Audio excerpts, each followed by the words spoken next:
different aggressiveness for it, and the type of wire brush you'll use depends on the type of species of wood that you're using. In our case, we have 3 different types of wire brushes. We have stainless steel, we have brass, and we have nylon. It really depends on the actual wood that you are going to be wire brushing. I'd say 85% of people use stainless steel out in the States.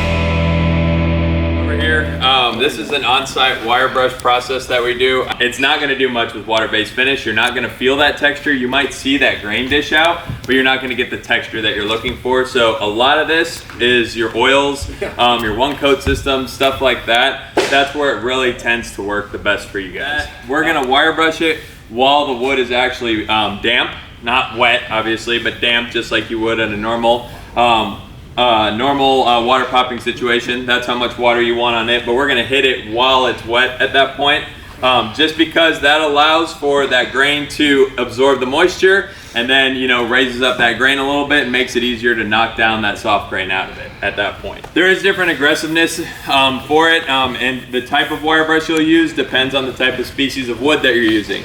In our case, we have 3 different types of wire brushes. We have stainless steel, we have brass, and we have nylon. It really depends on the actual wood that you are going to be wire brushing.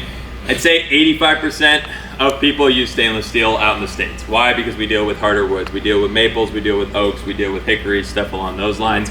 And so most of the time you're seeing stainless steel, but there are other options out there if you would like to, you know, do it on a fir or do it on a pine or do it on a walnut or something along those lines. Like a sprayer, you know, for this. Coming back with a mop or some kind of roller. I use a lamb's wool, 18-inch lamb's wool block to even out the colors when I'm going out my water property.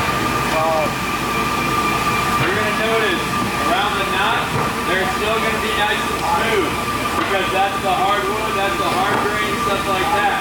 But toward the middle of the board where there's no knot, that's where you're going to see a lot of that grain that's happen.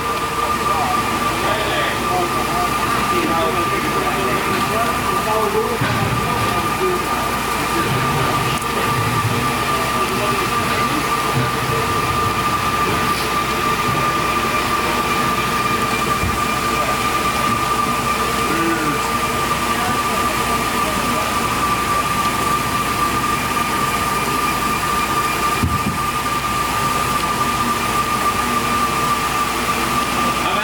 Grab a second weight because you can throw a second weight on this if you want to be even more, you know, aggressive toward that soft grain. That's not a problem.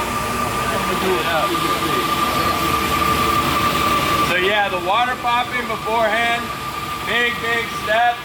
It just allows for you to open up that soft grain a lot better. Obviously, you see, you're going to need a vacuum after. You're not done, you know what I mean, at that point, just to get rid of any of that excess debris. For the trio specifically, you have to drop the skirt down a little bit further just because it'll throw out a lot of that wet.